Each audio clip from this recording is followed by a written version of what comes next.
தமிழ் சுருக்கெழுத்து முதுநிலை தேர்வில் 100% தேர்ச்சி பெற தனிக்குறிச் சொற்கள், சுருக்கங்கள், வினைச் சுருக்கங்கள், வெட்டும் முறைகள் மற்றும் சிறப்பு சுருக்கங்கள் ஆகியவற்றை பலமுறை எழுதி பயிற்சி செய்திட வேண்டும். மே 1990. தனிக்குறிச் சொற்கள், சுருக்கங்கள், வினைச் சுருக்கங்கள்.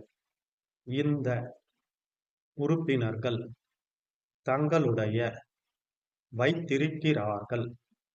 அப்படியே இதிலே இருக்கலாம்.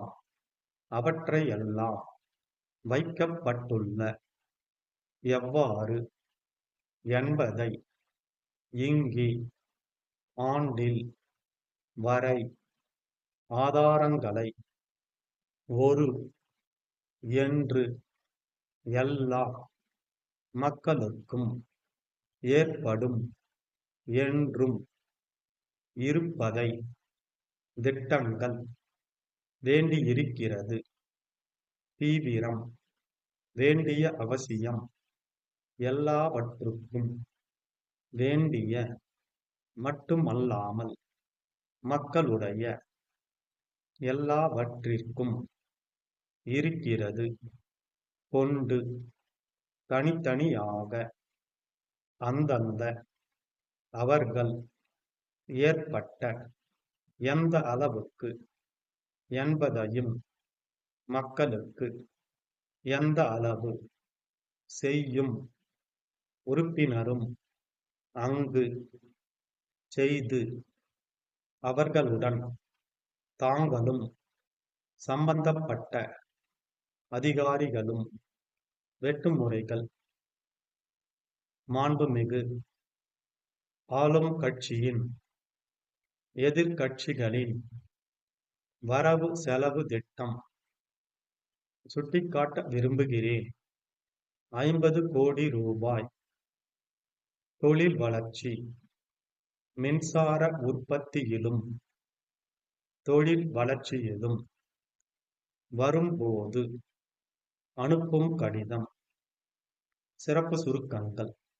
பேரவைத் தலைவர் அவர்களே, நிதிநிலை விவாதத்தில் கருத்துக்களை ஏற்றுக்கொள்ள வேண்டும் என்று தெரிவிக்க வேண்டும் என்பதுதான் முதலமைச்சர் அவர்கள் குறிப்பிட்டிருக்கிறது.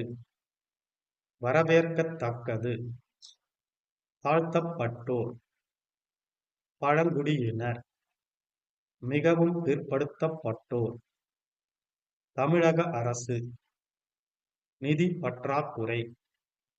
இந்த அரசு அதனையொட்டிதான் வளர்ந்து வரும் வேலை வாய்ப்பை பின்தங்கிய அரசு. தமிழ்நாடு அரசு தலைமைச் செயலாளர் மாவட்ட ஆட்சியருக்கு தேதியிட்டு அன்புடையீர். ஏழை எளிய மாநில அரசு, மத்திய அரசு, மத்திய அரசின் அரசுத்துறை கேட்டுக்கொள்கிறேன். தங்கள் நம்பிக்கையுள்ள 15 seconds, 10 seconds,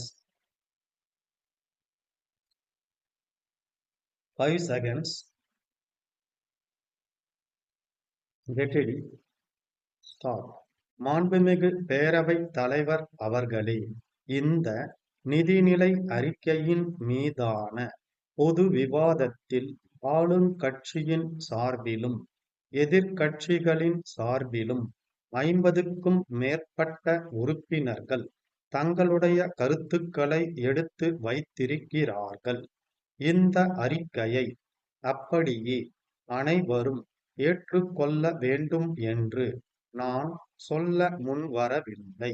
இதிலே குற்றம் குறைகள் இருக்கலாம். அவற்றையெல்லாம் நீக்குவதற்கான அரிய யோசனைகளை மாண்புமிகு உறுப்பினர்கள் தெரிவிக்க வேண்டும் என்பதுதான் என்னுடைய விருப்பமாகும். பொதுவாக இந்த அவை முன் வைக்கப்பட்டுள்ள வரவு செலவு திட்டம் குறித்து நாட்டிலே உள்ள சில ஏடுகளெல்லாம் எவ்வாறு கருத்து தெரிவித்திருக்கின்றன என்பதை சுருக்கமாக இங்கே நான் சுட்டிக்காட்ட விரும்புகிறேன். வரும் ஆண்டில் 50 கோடி ரூபாய் வரை நிதி ஆதாரங்களை பெருக்க வேண்டும் என்ற ஒரு நடுநிலையான கொள்கையை தமிழக முதலமைச்சர் அவர்கள் வேகத்திற்கும் விவேகத்திற்கும் இடையே நின்று வகுத்திருக்கிறார் என்று ஒரு நாளேடு குறிப்பிட்டிருக்கிறது.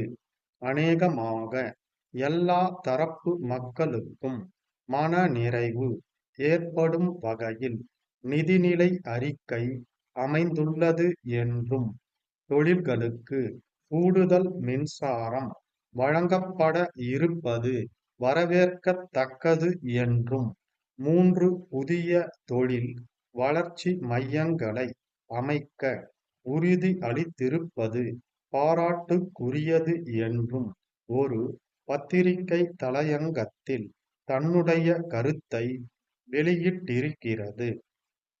தாழ்த்தப்பட்டோர், பழங்குடியினர், மிகவும் பிற்படுத்தப்பட்டோர், வேலை இல்லாதோர், மகளிர் ஆகியோருக்கான சில சிறப்பு திட்டங்கள் அறிவிக்கப்பட்டிருப்பதை பாராட்டி, எல்லா வகைகளிலும் ஆளுங்கட்சி தனது வாக்குறுதிகளை நிறைவேற்ற முனைந்துள்ளது என்று மற்றுமொரு நாளேடு மகிழ்ச்சி தெரிவித்துள்ளது. தமிழக அரசு 3 பிரச்சனைகளை சந்திக்க வேண்டியிருக்கிறது. ஒருபுறம் கடுமையான நிதி பற்றாக்குறை, மறுபுறம் வளர்ச்சி பணிகளில் தீவிரம் காட்ட வேண்டிய அவசியம்.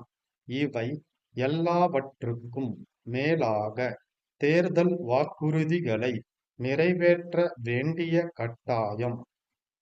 இந்த இக்கட்டான பிரச்சனைகளை இந்த அரசு தன்னுடைய முதல் நிதிநிலை அறிக்கையிலேயே சாமர்த்தியமாக சமாளித்தது மட்டும் அல்லாமல், மக்களுடைய நம்பிக்கைக்கும் எதிர்பார்ப்புகளுக்கும் ஈடு கொடுத்திருக்கிறது என்று இன்னுமொரு தினப்பத்திரிகை கருத்து வெளியிட்டிருக்கிறது.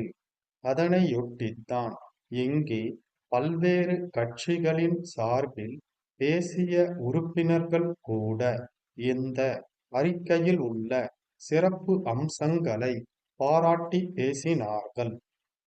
வளர்ந்து வரும் விஞ்ஞான உலகத்தில் மின்சாரம்தான் எல்லாவற்றிற்கும் உயிர் நாடியாக இருக்கிறது. அந்த மின்சார உற்பத்தியிலும், அதன் தொடர்பாக தொழில் வளர்ச்சியிலும், அதனை கொண்டு வேலை வாய்ப்பை பெருக்குவதிலும், குறிப்பாக பின்தங்கிய மாவட்டங்களை தொழில் வளமுள்ள இடங்களாக மாற்றுவதிலும் அரசு முயற்சிகளை மேற்கொண்டு வருகிறது என்று பொதுவாக குறிப்பிட்டு, நிதி கோரிக்கைகள் தனித்தனியாக அவை முன் விவாதத்திற்கு வரும்போது அந்தந்த துறைக்கு பொறுப்புள்ள அமைச்சர்கள் விளக்கம் அளிப்பார்கள் என்று கூறி உரையை முடிக்கின்றேன். சென்னை புனித ஜார்ஜ் கோட்டையில் உள்ள தமிழ்நாடு அரசு தலைமைச் செயலாளர் அவர்கள் தஞ்சாவூர் மாவட்ட ஆட்சியருக்கு 8/10/1986 தேதியிட்டு அனுப்பும் கடிதம். அன்புடையீர், அண்மையில் புயல் மற்றும் பெருமழை காரணமாக ஏற்பட்ட வெள்ளத்தினால் எந்த அளவுக்கு பயிர்களும், சாலைகளும், கால்வாய்களும், குடியிருப்புகளும் சேதம் அடைந்துள்ளன என்பதையும், பாதிக்கப்பட்ட ஏழை எளிய மக்களுக்கு எந்த அளவு மாநில அரசு உடனடி நிவாரணம் அளித்துள்ளது என்பதையும் நேரில் கண்டறிந்து மத்திய அரசு எந்த அளவுக்கு நிதி உதவி அளிக்கக் கூடும் என்பதை பற்றியெல்லாம் ஆராய்ந்து பரிந்துரை செய்யும் பொருட்டு மத்திய அரசின் சார்பாக உயர்மட்ட குழுவினர் இம்மாதம் 20ஆம் தேதியன்று தஞ்சாவூருக்கு வருகை தருவார்கள். அவர்களுடன் சென்னையிலிருந்து வருவாய் வாரியத்தின் உறுப்பினரும் அங்கு வருவார். அவர்கள் 2 நாட்கள் தஞ்சாவூர் மாவட்டத்தில் சுற்றுப்பயணம் செய்து பாதிக்கப்பட்ட பகுதிகளை நேரில் பார்வையிடுவார்கள்.